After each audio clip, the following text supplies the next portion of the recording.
and that has definitely made me feel like I'm a f***ing psychopath. But then I realized something. No. The dumbass wants to speak. I am a f***ing psychopath. JoJo Siwa is desperately clinging to the crumbling remains of whatever this is. Alright, you could have one heaven for From posting 300 Snapchats a day, yep, 300. I mean, who the posts 300 videos a day? JoJo Siwa did literally anything it took to grab attention. And why not? When you're a brightly colored, hyper-energetic child star, that's how you dominate the internet, right? But fast forward a few years, and things have gotten a lot messier. Do you do Snapchat? I don't. Do you know how many people would die to see you getting ready in the morning? Yeah. You eating lunch. Like, you know what I mean? I do it on a very extreme level. I post 250 to 300 things a day on. The audience that once adored her, they've all grown. The rebranding attempts, awkward at best. And former fans, Bitch, I don't think you guys get it. She's in her comment section. She knows what you're saying. It's rage bait. Her whole thing is rage bait. Like, genuinely, like, and it works because I'm enraged because you guys don't see the fact that she's fucking playing you. let's just say they've jumped ship faster than you can say bow. JoJo Siwa's career is slipping through her fingers, and here's why. JoJo Siwa started out as a kid who made sure the world knew her name, and she did it with bows as big as her personality. Let's rewind to 2015, when JoJo first appeared on Dance Moms alongside her mother, Jesselyn. JoJo with the Bobo from my ultimate dance competition. She has You don't that wanna be charisma. like this. She has that energy. This She is wants disgusting. it. She's dynamite on stage. Dance Moms wasn't just any reality show, it was a battlefield for mini prima donnas and their intense stage moms. JoJo stood out not just for her moves, but for her relentless energy. At 11 years old, she had the kind of confidence that made you think, yeah, this kid's going places. So gorgeous and so exciting and so dynamic that she makes everybody put their pencils down and just watch her. But here's the thing, JoJo didn't stop at Dance Moms. Most child stars would ride that wave and settle for a decent run in TV, but JoJo had other plans. She went all out, signed with Nickelodeon, released her first single Boomerang in 2016, and bam, she was everywhere. Video Boomerang. Yeah. Have you seen that it's sitting at 980 million views? I mean, any day is gonna. Boomerang wasn't just a fun, kid-friendly song about bouncing back from bullying. No, it was an anthem for tweens who saw JoJo as a role model for staying positive in a world full of haters. The song hit over 900 million views on YouTube, and suddenly JoJo wasn't just a dancer, she was a full-on brand. You know, art kits, we got toys, Art kits. electronics, merchandise, Cups. bows. Design your own glitter tumbler. Yep. You have everything. By 2017, you couldn't walk into a Target without seeing JoJo's iconic oversized bows on shelves or her glittery face on lunchboxes, dolls, clothes, you name it. In a nutshell, JoJo was irritatingly everywhere, from her YouTube channel to Nickelodeon concerts, and she was rolling in millions of dollars, laughing her way to the bank. Her fans were mostly young girls who saw her as this brightly lit beacon of positivity in a dark world, someone who never seemed to stop smiling, even if the bows looked like they might give her a headache. She was killing it. But every child star's story reaches a tipping point. I am shook about your look. Tell me about Really this. strange tan lines. It's really strange. I mean, what do you want to know about it? This is my Karma. It's a costume from the official music video. Honestly, I just wanted to wear it again. I love it so much. Here's where things start to get tricky. When you build your empire on rainbow-colored bows and a persona that screams tween queen, you're bound to run into some problems when your fan base starts hitting puberty. JoJo's audience was growing up, and by the time 2020 rolled around, a lot of those now teenage fans were ready to move on. Think about it. The kids who were 10 years old when Boomerang dropped were now 15. And frankly, they didn't want to wear bows the size of Texas anymore. And you could tell that JoJo felt it. By the time she was 18, she was in that awkward space where she was too old to keep dancing around in rainbow tutus, but wasn't quite ready to be seen as a full-grown adult either. It's a classic child star problem. Think back to Miley Cyrus. Hannah Montana was a huge success, but when Miley tried to shed her Disney image, it was rough. JoJo was heading for the same cliff, but the fall came a little harder. No one has made this dramatic of a change yet. No one has made, in my generation, this extreme of a switch. And I am the first in the generation. It is very scary, but Someone's gotta do it. Biggest thing about this video, I don't care if people like it, I don't care if people hate it, but I want people to turn. One of the first cracks in the armor appeared when JoJo came out as queer in 2021. While many fans were incredibly supportive, there were also plenty of conservative moms clutching their pearls, horrified that their child's role model had suddenly become too mature. JoJo was stepping into new territory, and with that came new backlash. Always people would ask me like, are you gay? And I would just be like, I don't really like think I'm anything. It was like 2 in the morning, so on FaceTime with my girlfriend, I did a video singing Born This Way. I think I want to put this on my real story because it was on my close friends. Just like, okay, do it. Boom. That was it. Fell asleep, woke up the next morning and was like, oh my God. I didn't realize, I guess, that like no child star as still a child star has ever come out before. JoJo knew that she needed to evolve. She was no longer the squeaky clean Nickelodeon star wearing glittery bows. But the question was, how do you rebrand when you've been so closely tied to an image of childhood innocence? JoJo wasn't just changing her style, she was trying to overhaul her entire persona. There was a matter of time before I blew away.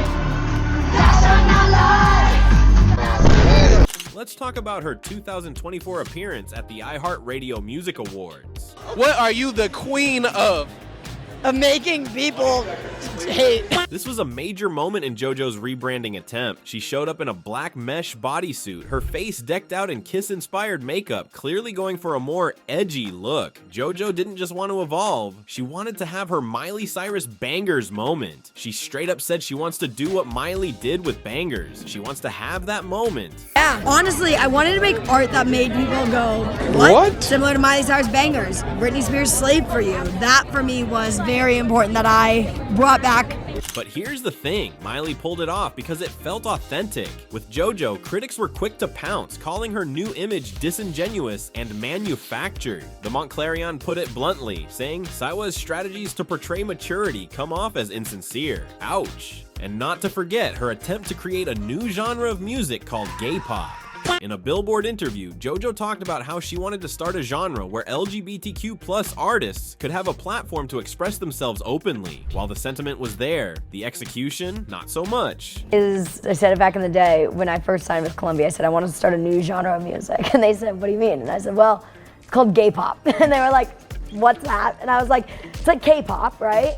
But it's gay. Twitter went wild, with people pointing out that LGBTQ+ artists had been dominating pop music for decades. The backlash was swift, and JoJo had to backtrack, clarifying that she wasn't the inventor of gay pop. In her words, I might not be the president, but I might be the CEO, or maybe the CMO. Despite the missteps, JoJo wasn't ready to throw in the towel. In July 2024, she dropped her EP Guilty Pleasure, which was a clear attempt at distancing herself from her child star days. The tracks were more mature, with titles like Karma, but again, the reaction was mixed. Fans weren't sure what to make of it. Was this the real JoJo, or was she trying too hard? Critics seem to agree with the latter. If you thought JoJo's rebrand was rough, it got even worse when her relationship with her ex-fans started to crumble. Remember that group she managed, XOMG, Pop? Yeah, that didn't end well. JoJo, along with her mother, Jesselyn, were accused of creating a toxic environment for the young girls in the group. JoJo Siwa is being accused of mistreating members of her girl group, XOMG Pop. Hi! We are gonna make you guys the next phenomenon. One of the former members of the group, Leah Sanderson, has alleged to Rolling Stone that during her time with XOMG Pop, she was treated very badly. There were allegations of grueling rehearsal schedules and fostering unhealthy competition among the members. Some of the parents spoke out, calling the conditions unrealistic and harmful for children. Suddenly, JoJo wasn't the fun, carefree role model anymore. She was painted as the villain. So forgive me if I don't really feel terrible that people are not loving this rebrand, because I honestly don't really think that JoJo Siwa is a very nice person. But I guess growing up in like the presence of Abby Lee Miller probably didn't help. So she didn't really have a good role model. And the controversies didn't stop there. JoJo's social media presence started to become a battlefield for criticism. Ex-fans took to Twitter and TikTok to air their grievances, saying that JoJo was out of touch with the people who made her famous. Stop it. Get some help. Man, shut your ass up. There were stories about how she was demanding and rude in person, with former fans sharing stories of unpleasant encounters at meet and greets. It was the kind of negative attention that no amount of rainbows or glitter could cover up. The reality was setting in. JoJo wasn't just fighting to rebrand, she was fighting to stay relevant. Her original audience had outgrown her, and the new fans she was hoping to attract weren't buying into the new JoJo.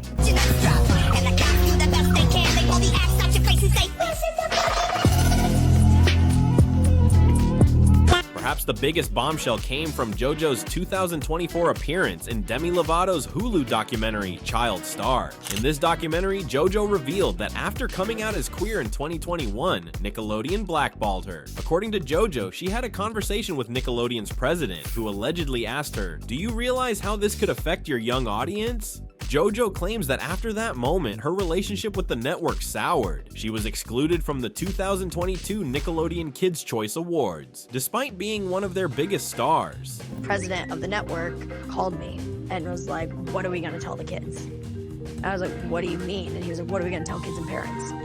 And I was like, oh. Again, like, "What do you mean?" And he was like, "What are we gonna tell them about this?"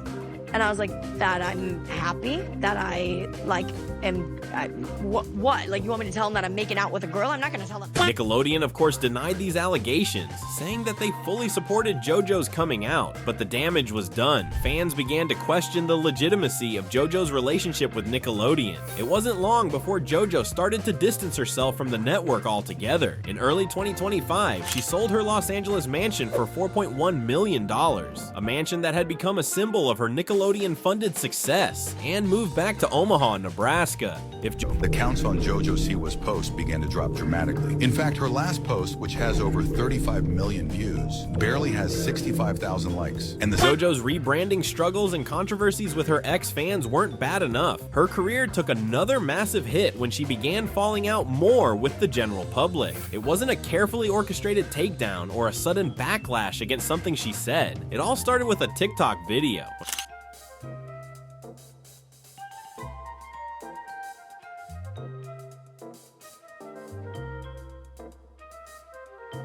A TikTok user posted a video suggesting something both simple and bold. What if, as a collective, people just started ignoring celebrities? Imagine if no one liked or commented on their posts. The idea caught fire, and within a few days, the video had gone viral, racking up over 20 million views and 7 million likes. The comment section was flooded with people agreeing with the idea, and the TikToker's theory snowballed into a movement. But the real kicker? Everyone collectively decided that the first celebrity to test this theory on would be none other than JoJo Siwa. It seemed harmless at first, just a quirky internet trend, but the impact was immediate and devastating for JoJo. Almost as soon as the TikTok gained traction, the likes on her Instagram and TikTok posts began to plummet. It wasn't just a subtle dip in engagement, it was dramatic. JoJo's latest posts, which usually garnered hundreds of thousands of likes and millions of views, suddenly looked barren. For example, a post of hers that had over 35 million views only received 65,000 likes, a fraction of what she typically got. The same pattern repeated on another post, which saw around 20 million views but only managed 40,000 likes. Now, for most influencers, those numbers might not seem terrible, but for JoJo, who was used to seeing a strong correlation between views and likes, this was unheard of. Even her older posts, which still maintained high view counts, were showing historically low engagement. This wasn't just happening on TikTok either. Instagram was seeing the same trend, tons of views but drastically fewer likes. For someone like JoJo Siwa, whose entire career had been built on a hyper-engaged audience of young fans, this was a disaster. It was almost as if her entire fan base had collectively decided to give her the cold shoulder. What made matters worse was how this trend affected JoJo's Social Blade metrics. For those unfamiliar, Social Blade tracks the social media statistics of influencers, giving potential brands insight into an influencer's engagement and overall reach. JoJo's engagement had always been one of her strong suits, with brands lining up to work with her because of the high number of likes and interactions her posts received. But with the likes tanking, her Social Blade score took a hit. Brands that once saw JoJo as a surefire way to reach millions of engaged fans were now seeing a stark drop in her interaction metrics. And in the world of influencers, that's a huge red flag. Brands don't just want eyeballs on a post, they want active engagement. If fans aren't liking, commenting, or interacting with the content, it's a sign that the influencer's reach is waning. For JoJo, this couldn't have come at a worse time. Already dealing with the fallout from her rebranding attempts, distancing from Nickelodeon, and growing controversies, this drop in engagement was the final blow to an already faltering career. The internet had turned its back on her in a way that no PR team or damage control could fix. Her career, which was once buoyed by an audience that adored her every move, was now sinking. And unfortunately for JoJo, this wasn't a temporary dip in likes. It was a trend that revealed a deeper issue. JoJo wasn't just losing relevance. She was losing the very thing that kept her relevant in the first place, her audience's attention. And let's be honest, we're all here to watch it unfold. So what do you think? Is JoJo Siwa's career really falling apart, or is this just another bump in the road for the former child star? Drop your thoughts in the comments below. I want to hear from you. And while you're at it, don't forget to hit that like button if you enjoyed the video. Make sure to subscribe and smash that notification bell so you never miss out on the latest.